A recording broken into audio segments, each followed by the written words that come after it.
안녕하십니까.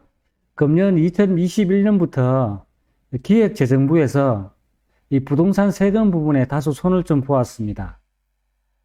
첫 번째는 분양권이 주택수에 계산할 때 포함되게 되었습니다. 그리고 집을 팔 때 내는 양도세 또한 세율이 다소 상승되었고, 장기 특별 보유 공제도 거주 요건이라는 것이 새롭게 추가돼서 내용에 변화가 생겼습니다. 그리고 종합부동산세도 작년 대비 다소 세금이 상승된 부분이 있고 해서 오늘 특별히 이 세 가지 제가 한번 살펴보고 설명드리도록 하겠습니다. 네. 양도소득세 주택수 계산할 때 분양권이 포함되게 되었습니다. 우리가 주택수가 몇 개냐에 따라 가지고 각종 세금들에 대한 가산이 엄청나게 달라지는 걸 알고 계실 겁니다.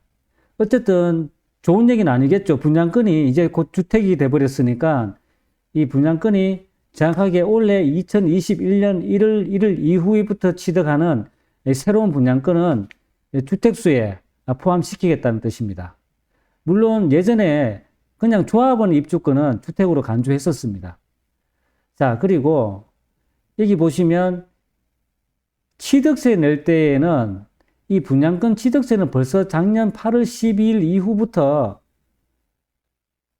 취득 시점, 그 시점상에 보유한 주택수에 따라 취득세가 부과하게 되게끔 이미 결정이 났었습니다. 예를 들어 무주택 아니면 1주택자나 2주택자에 따라 가지고 그 분양권 취득했을 때에 몇 개의 주택에 따라 기본세율 혹은 8%냐 뭐 아니면 12%냐 이렇게 취득세가 결정이 났다는 얘기죠. 이 분양권에 대한 취득 시점에 대해서도 여러 가지 갑론을박이 있는데, 이번에 국세청에서 보시면은 이 국세청 의견이 분양권에 대한 취득 시기를 당첨이 되는 날로 간주해 발표를 했다는 거죠.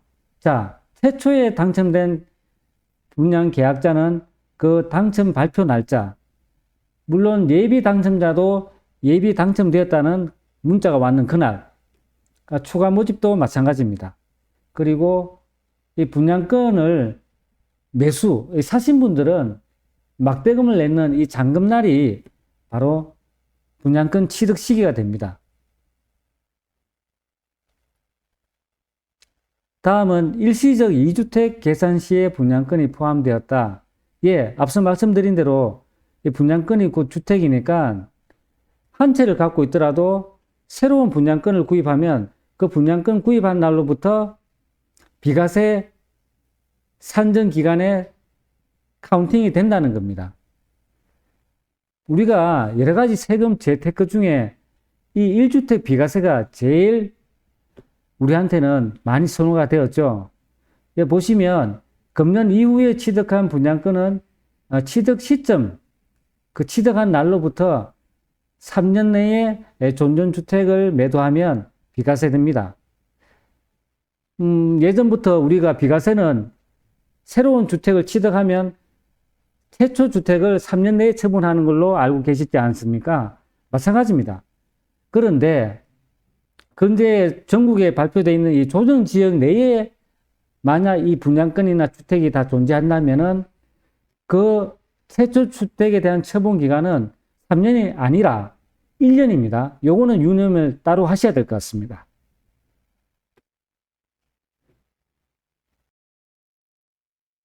네, 다음은 이번에 또 양도소득세도 인상되었을 뿐만 아니라 이 장기 보유 특별공제가 다소 내용에 변화가 생겼습니다.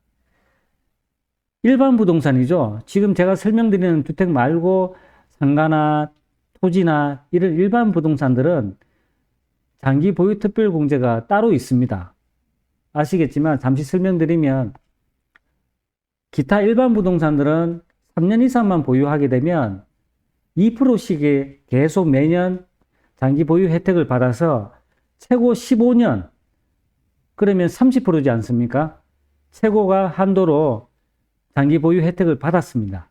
자, 여기는 주택입니다. 주택은 일반 부동산 15년이 아니라 여기는 10년입니다. 최고가 10년이면서 매년 8%에 대한 공제가 시작되면 10년을 가득 채울 경우 최고 80%까지의 한도로 장기 보유 특별 공제를 받을 수 있습니다. 자, 그랬던 것이 원래부터는 이 보유만 해서는 안 되고 주택에 대한 장기 특별 공제는 이 거주도 내용에 포함을 시켰다는 거죠.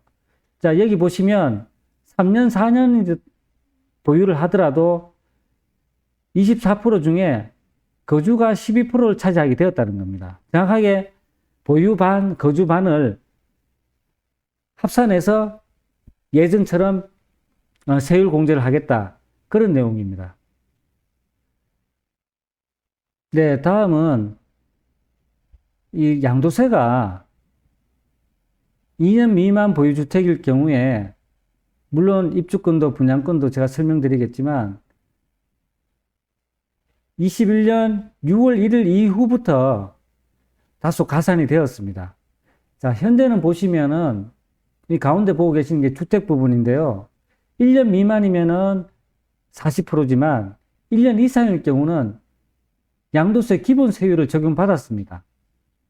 자, 그런데 금년 6월 1일부터는 1년이 아니라 2년이 지나야만 기본 세율이 됐다는 겁니다. 2년 이하가 되면 70%, 1년일 경우 또 2년 미만은 60%로 이렇게 내용이 변경되었고, 더불어 분양권을 보시게 되더라도 현재는 보유 기간에 따라서 기본 세율로 적용을 받았지만 이제는 기본 세율이 없어졌다는 거죠. 분양권 자체에서는 최저 60%에 대한 양도세를 납부해야 됩니다. 그러니까 분양권에 대해서는 서로 이 전매라든가 이런 부분을 많이 제한시켰다는 그런 내용입니다. 자, 그리고 이 다주택자들도 조정지역 내에 2주택이 있거나 3주택이 있을 경우에는 기본세율에서 10% 또 20%씩 가산이 되었지 않습니까? 마찬가지입니다. 올해 6월 1일부터는 각각 10% 더 오릅니다. 2주택은 기본세에서 20%, 또 3주택을 갖고 있으면 기본 세율에서 30%. 조정지역입니다. 네, 다음은 종합부동산세 한번 살펴보겠습니다. 아시겠지만 이 재산세와는 별도로 주택이 공시가격이 6억을 초과하게 될 경우에는 매년 이제 6월 1일자에 그 기준을 산정해서 이 종합부동산세가 납부하게 되었습니다. 보시면 물론 1주택자는 9억입니다. 9억 이상에 대한 부분에 대해서 과세표준이 3억일 경우는 현행 0.5에서 0.6, 또 0.7에서 0.8, 1.0에서 1.2 다소 상승되었습니다. 자, 그런데 여기 보시면 3주택자나 이 조정 대상 지역의 2주택자에게는 현행 0.6이 1.2, 0.9가 1.6, 1.3이 2.2, 무려 2배씩이나 올랐습니다. 꽤 올랐죠.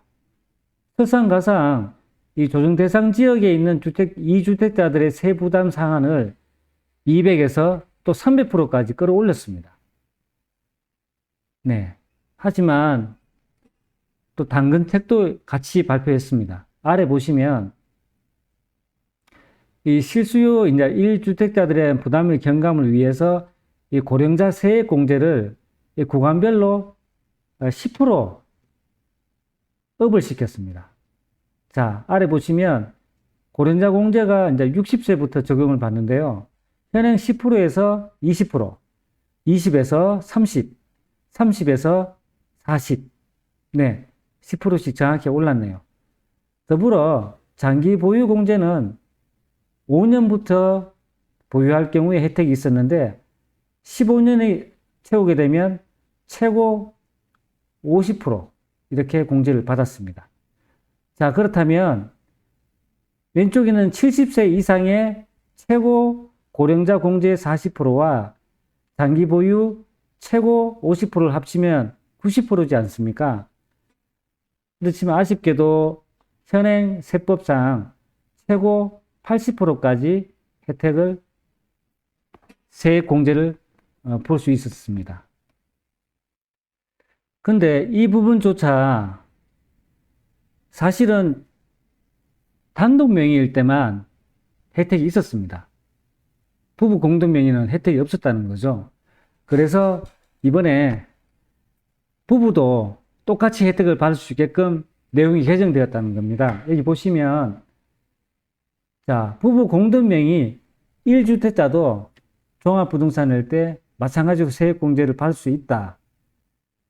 자, 공동 명의 1주택자의 경우는 단독 명의처럼 9억 원까지의 종부세 비과세도 받고 더불어 고령자 장기 보유 공제도 받을 수 있었고 또 현재와 마찬가지로 이 말은 부부가 각각 6억씩이니까 합의 12억까지 종부세 비과세지 않습니까? 이 현재 이 상태와 동일하게 이건 그대로 있고 플러스 고령자 장기 보유 공제도 같이 혜택을 볼 수 있게끔 내용이 개선되었습니다. 이 부분은 좀 잘 됐다고 봅니다. 네, 감사합니다. 다음에 또 뵙겠습니다.